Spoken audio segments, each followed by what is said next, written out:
About different leadership skills. Effective leaders are essential to any organization. అంటే మనకి different leadership skills అనేవి ఏంటి అని చెప్పి అడుగుతున్నాడు. దాంట్లో మనకి ఏ ఆర్గనైజేషన్కైనా కూడా మనకి ఎఫెక్టివ్గా పనిచేసేటటువంటి లీడర్షిప్ స్కిల్స్ అనేవి అవసరం. అంటే నైపుణ్యాలని అని అంటాము. లీడర్షిప్లో కూడా మనకి స్కిల్గా పనిచేసేటటువంటి లీడర్ కావాలి. They can help build strong teams within a business and ensure projects, initiatives or other works functions are performed successfully. అయితే ఎలా ఉపయోగపడతాయి స్కిల్స్ ఉంటే కనుక బిజినెస్ లోపల ఉండేటటువంటి వ్యక్తులందరినీ టీములుగా చేసి వాళ్ళని వర్క్ చేయించేలాగా చేయడం, అలాగే ప్రాజెక్ట్స్ ఏవైతే ఉన్నాయో వాటిని సక్రమంగా ప్రాజెక్టులు పూర్తయ్యేలాగా చూడడం, ఏ వర్క్ అయినా చేసేటప్పుడు దానికి ఇనిషియేటివ్ని తీసుకోవడం, ముందుగా ప్రారంభించడానికి ముందుకి రావడం, ఇలాంటివన్నీ కనుక మనకి ఒక లీడర్ కనుక ఉంటే కనుక ఆ లీడర్షిప్ స్కిల్స్ బాగా ఉన్నట్టు. Good leaders have strong interpersonal and communication skills and anyone can become one by learning how to exercise and hone the leadership abilities. అయితే గుడ్ లీడర్కి ఏముండాలి? మంచి ఇంటర్పర్సనల్ స్కిల్స్ ఉండాలి, వాటితో పాటుగా మంచి కమ్యూనికేషన్ స్కిల్స్ కూడా ఉండాలి. అలాగే ఎవరైనా కూడా ఈ రెండు ఉంటే కనుక లీడర్షిప్ని చేపట్టగలరు, లీడర్షిప్ని బాగా సమర్థవంతంగా నడిపించగలరు. వాళ్ళ యొక్క సామర్థ్యాలు బాగా ఉన్నట్టు రెండు స్కిల్స్ కూడా ఉంటాయి. ఇంటర్పర్సనల్ స్కిల్స్ అంటే వ్యక్తులతో సంభాషణ చేసేటటువంటి నైపుణ్యాన్ని మనం ఇంటర్పర్సనల్ స్కిల్ అని అంటాం. కమ్యూనికేషన్ అంటే మీకు తెలిసింది సంభాషణ నైపుణ్యాలని అని అంటామంట. Almost any positive soft skill might be considered a leadership skill. అయితే ఏ పాజిటివ్ స్కిల్ మనకి పాజిటివ్ సాఫ్ట్ స్కిల్ అంటే సాఫ్ట్ స్కిల్ లేదు కూడా, ఏ పాజిటివ్ సాఫ్ట్ స్కిల్కి అయినా కూడా మనకి ఏమి ఉండాలి? లీడర్షిప్ స్కిల్స్ అనేవి మనకి అవసరం అని చెప్పి చెప్తున్నాడు. For example, active listening helps leaders bring projects to completion by hearing the ideas and concerned to them. మరి యాక్టివ్ లిజనింగ్ దేనికి ఉపయోగపడుతుందంటే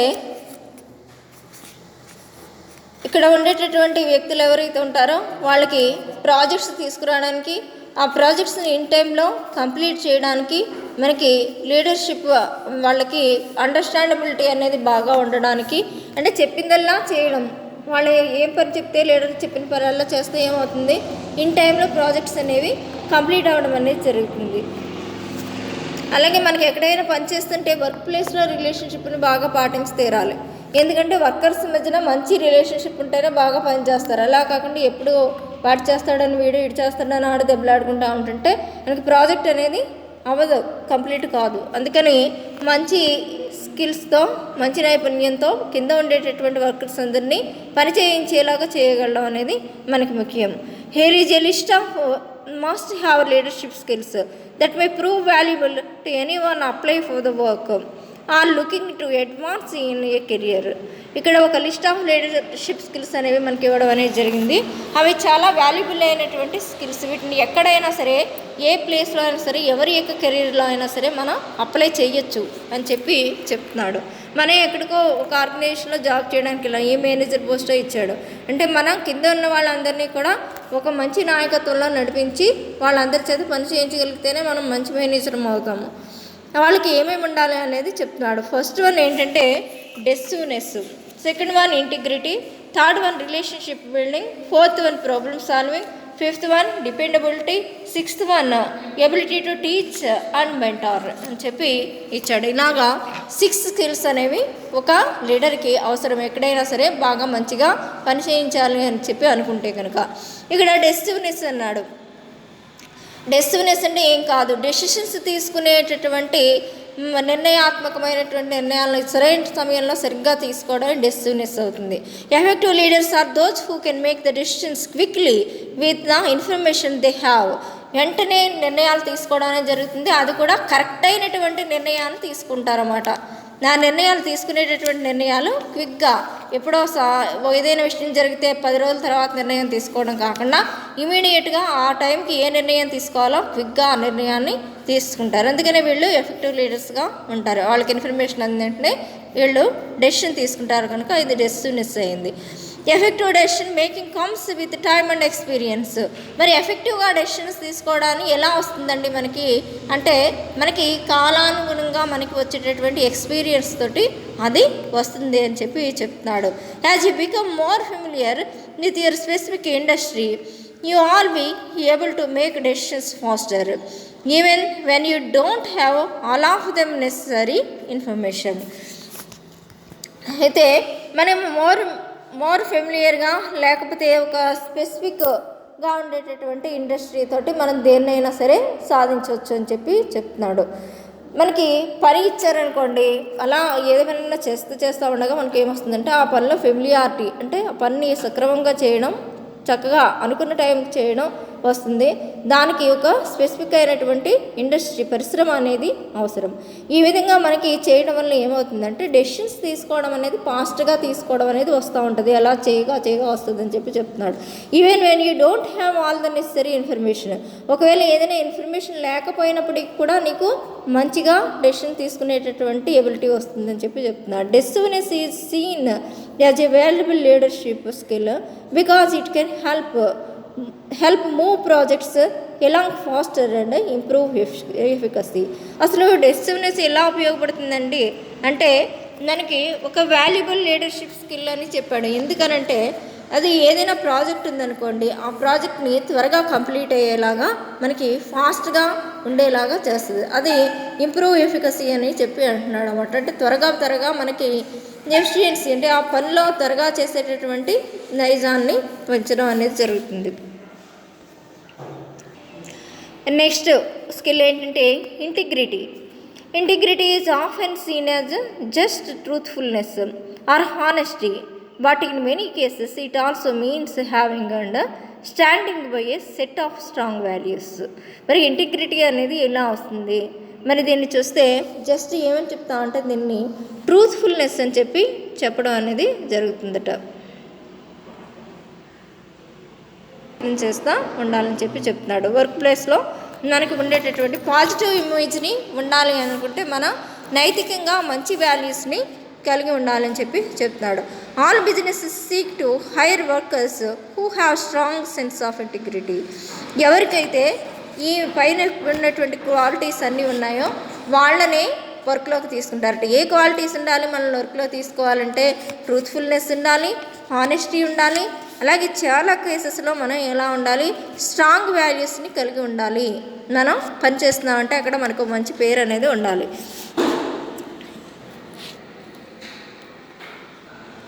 నెక్స్ట్ చూడండి, relationship building or team building. మనకి లీడర్ అంటేనే టీము. తన వెనకాల బోల్డంత మంది టీం నడిపించగలిగేవాడే లీడరు. అంతేకాని ఒక్క వ్యక్తి ఉంటే లీడర్ అవ్వడు కదా. తన వెనకాల కొంతమంది తన యొక్క వాల్యూస్ని ఫాలో అవుతుంటే తను చెప్పింది పని చేస్తుంటే తనే లీడర్ అవుతాడు. ఆ రిలేషన్షిప్ అనేది ఎలా బిల్డ్ చేసుకోవాలి అనేది చెప్తున్నాడు. ఆ టీమ్ బిల్డింగ్ అని చెప్పి ఇచ్చాడు. Leadership requires the ability to build and maintain a strong and collaborative team of individuals working towards the same goal. అసలు లీడర్షిప్ అనే దానికి ఏమి కావాలి, ఏ ఎబిలిటీ అనేది కావాలి? దానికి ఒక strong and collaborative team of individuals కావాలి. అంటే గట్టిగా దృఢంగా పనిచేసేటటువంటి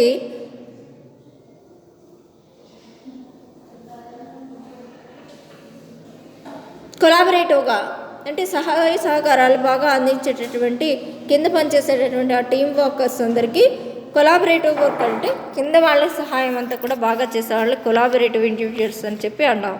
వాళ్ళ యొక్క గోల్ని రీచ్ కావాలి అనుకుంటే కింద వాళ్ళందరూ కూడా వాళ్ళ యొక్క సహాయ సహకారాలు అందిస్తేనే వాళ్ళు సరిగ్గా పనిచేయగలరు. వాళ్ళు స్ట్రాంగ్ అయినటువంటి రిలేషన్షిప్ని అప్పుడే మెయింటైన్ అవ్వడం జరుగుతుంది. Team building requires other leadership strengths like communication skills and conflict resolutions. మనకి ఇక్కడ ఉండేటటువంటి లీడర్షిప్ స్కిల్స్లో ఏం కావాలి అనేది చెప్తున్నా. టీమ్ బిల్డింగ్కి ముఖ్యంగా అవసరమైనటువంటిది ఏంటంటే లీడర్షిప్ స్ట్రెంగ్స్. మనకి లీడర్షిప్లో ఉండేటటువంటి స్ట్రెంగ్స్, అలాగే కమ్యూనికేషన్ స్కిల్స్ అనేవి ఉండాలి. అలాగే కాన్ఫ్లిక్ట్ రిజల్యూషన్ అంటే ఏదైనా కాన్ఫ్లిక్ట్ అంటే సంఘర్షణ వచ్చిందనుకోండి, దాన్ని రూపుమాపేలాగా ఉండాలి. Relationship building is potentially one of the most important skill to the leadership role, as it makes the communication of tasks, responsibilities and goals more effective అని చెప్పి ఇచ్చాడు. ఇక్కడ relationship building is potentially one of the most important, నిజంగా చాలా శక్తివంతమైనటువంటి skill ఇక్కడ leadership building చేయడం అనేది. ఎందుకని ఇక్కడ లీడర్ యొక్క ఇక్కడ రోల్ అనేది ఏ విధంగా ఉంటుందంటే, ఇక్కడ కమ్యూనికేషన్ టాస్క్లు అనేవి ఉంటాయి, బాధ్యతలు అనేవి ఉంటాయి, గోల్స్ కూడా ఉంటాయి. వీటన్నిటినీ మనం ఎఫెక్టివ్గా రీచ్ కాగలడం అనేది ఉంటుంది.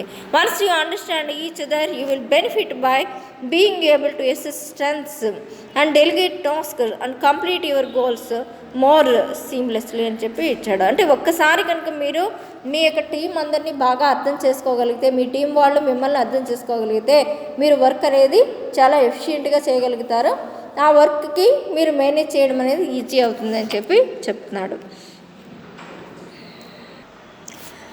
Next, problem solving. Good leaders are skilled at problem solving issues that arise on the job. అసలు ప్రాబ్లమ్ సాల్వింగ్ అనేది ఏంటంటే సమస్య పరిష్కారం. ఏదైనా జాబ్ ప్లేస్లో ఒక సమస్య అనేది వచ్చిందనుకోండి, ఆ సమస్యకి మనం వెంటనే పరిష్కారాన్ని చూపిస్తేనే అక్కడ జాబ్ అనేది ప్రశాంతంగా చేసుకోగలం. అది ఏంటి అనేది చూస్తే, good leaders are skilled at problem solving issues that arise on the job. ఏదైనా జాబ్లో మనకి ప్రాబ్లమ్స్ వస్తే కనుక వాటిని వెంటనే సాల్వ్ చేసుకుంటారు. Effective problem solving often requires staying calm and identifying a step by step solution.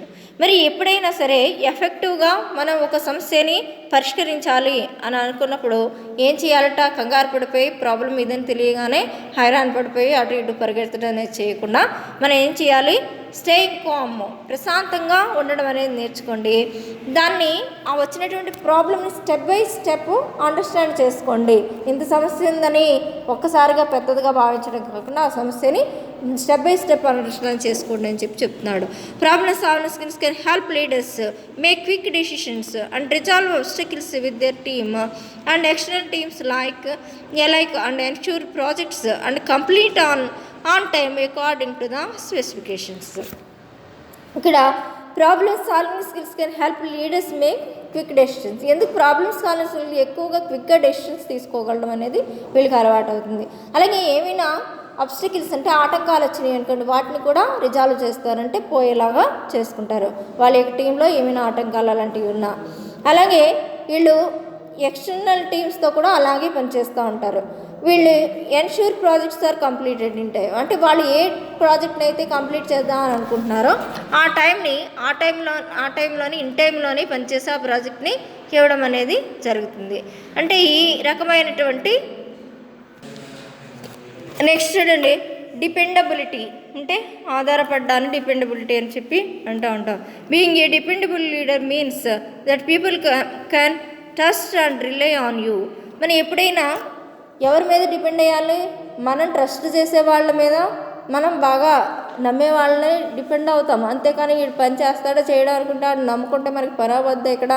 అందుకని మనం ముందుగా ఎవరిని ట్రస్ట్ చేస్తామో వాళ్ళ మీదే ఆధారపడండి అని చెప్పి చెప్తున్నాడు. A dependable person follows through on plans and keeps promises. ఎప్పుడైనా ఏం చేస్తాడంటాడు, ఎప్పుడైనా ఈ పని చేస్తానని చెప్పి ఒక ప్లాన్ ప్రకారం ఇస్తే ఆ ప్లాన్ని ఫాలో అవుతాడు. ఇలా చేయండి అంటే. అలాగే ఏదైనా ప్రామిస్ చేస్తే దాన్ని నిలబెట్టుకోవడం అనేది జరుగుతుంది. The strong relationship built by A dependable leader create a resilient team that can walk through difficulties that may arise. మరి ఎప్పుడైతే మనకి స్ట్రాంగ్ రిలేషన్షిప్ అనేది ఉందో అప్పుడు ఏమవుతుందంటే లీడర్ అనేవాడు డిపెండబుల్ లీడర్ అవడం అనేది ఇక్కడ ఎలాంటి రిజల్యూషన్ అంటే ఇదేన్నైనా సరే త్వరగా సమసిపోయేలాగా చేయడం అనేది జరుగుతుంది. వచ్చినటువంటి కష్టాలన్నింటినీ కూడా అధిగమించడం అనేది జరుగుతుంది.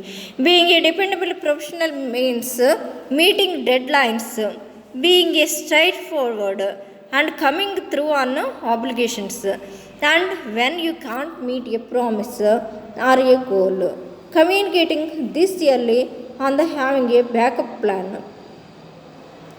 ఇప్పుడు డిపెండబుల్ ప్రొఫెషనల్ అంటే మీనింగ్ ఏంటండి అంటే దీని యొక్క మీటింగ్ డెడ్ లైన్స్ అంటే మనకి డెడ్ లైన్ ఎప్పటికి ఈ టైం కల్లా ఈ ప్రాజెక్ట్ కంప్లీట్ అవ్వాలి, లేకపోతే ఈ టైం కల్లా మనం రికార్డ్ని సబ్మిట్ చేయాలి. ఇవన్నీ కూడా మనం దేని కింద తీసుకుంటామంటే ఈ మీటింగ్ డెడ్ లైన్స్ కింద తీసుకుంటాం. అలాగే స్ట్రైట్ ఫార్వర్డ్గా ఉండడం అంటే పని చేయడంలో మనం స్ట్రైట్ ఫార్వర్డ్నెస్ని అంటూ ఉంటాం. అంటే నిష్కర్షగా పనిచేసేటటువంటి వాళ్ళని స్ట్రైట్ ఫార్వర్డ్గా పనిచేస్తారంటారు. Like coming through on obligations, ఒక్కొక్కసారి కొన్ని రకాలైనటువంటి ఆబ్లిగేషన్స్ కూడా మనం తీసుకోవాల్సి ఉంటుంది. వ్యాన్ అంటే ఇది కాదండి ఇలా చేద్దామని చెప్పి అన్న దాన్ని పరిగణలోకి తీసుకోవాలి. When you can't meet a promise or a goal, communicate this early on the having a backup plan. మీరు ఈ గోల్ని ఇప్పుడు చేరుకోలేకపోతున్నాము అని అనుకున్నాము అనుకోండి, ఒక ప్లాన్. నెక్స్ట్ అండి ability to teach and mentor, మనకి టీచ్ చేయడం లేకపోతే మెంటారింగ్ చేయడం ఏ విధంగా ఉంటుందని అడుగుతున్నాడు ఇక్కడ చూడండి. One skill that differentiates leadership from many other competencies is the ability to teach and mentor. మరి ఇక్కడ లీడర్షిప్ స్కిల్స్లో మనకి ఈ స్కిల్ అనేది లీడర్షిప్ నుంచి డిఫరెన్స్ అయినటువంటి స్కిల్. మనకి దీంట్లో ఉండేటటువంటి 2 కాంపిటెన్సీస్ని చెప్పాడు. మనకి ఎబిలిటీ టు టీచ్ అంటే దేన్నైనా బోధించగలడం, దాన్ని మెంటారింగ్ చేయడం, దాన్ని సరైనటువంటి మార్గంలో నడిపించడాన్ని మెంటారింగ్ చేయడం అని అంటాం. అలాగే effectively teaching colleagues or direct reports to grow in their careers help organization scale. మరి మనకి ఎప్పుడైతే మనకి ఏదైనా కింద వాళ్ళకి పని చెప్పాలి, ఈ పని ఇలా పలానా స్టెప్స్ ద్వారా పూర్తి చేయాలని అనుకుంటే కనుక ముందు మీకు ఎఫెక్టివ్గా టీచ్ చేయడం వస్తే కనుక అప్పుడు దాన్ని ఎఫెక్టివ్గా టీచ్ చేయించిన దాన్ని అర్థం చేసుకుని ఎదుటి వాళ్ళ పని చేస్తారు. మీకు ఎఫెక్టివ్గా టీచ్ చేయడమే రానప్పుడు ఏమవుతుందంటే మనకి ఆ పని చేయడం అనేది చెప్పడం సరిగ్గా రాకపోతే కింద వాడికి అర్థం కాదు కనుక వాడు సరిగ్గా చేయలేడు అని చెప్తున్నాడు. ఆ విధంగా మనకి ఎవరైతే ఉన్నారో అక్కడ ఉన్నటువంటి ఈ కొలీగ్స్కి కానీ కింద వాళ్ళకి కానీ మనకి బాగా టీచ్ చేయడం, మెంటారింగ్ చేయడం అనేది వచ్చి ఉండాలి.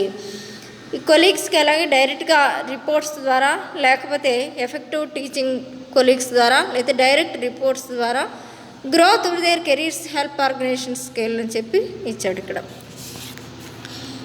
వాళ్ళ యొక్క ఆర్గనైజేషన్ స్కేల్ని బాగా పెంచవచ్చు అని చెప్పాడు. Often this skill requires that leaders think less about themselves and more about how to make their teams as a whole successful. లీడర్లు ఎంతసేపు ఏం చేస్తారంట, వాళ్ళని గురించి వాళ్ళు తక్కువగా ఆలోచిస్తూ ఉంటారు. అలాగే మన టీం గురించి ఎక్కువగా ఆలోచించడం వల్ల వాళ్ళకి మొత్తం మీద సక్సెస్ఫుల్ అవ్వడం అనేది జరుగుతుంది.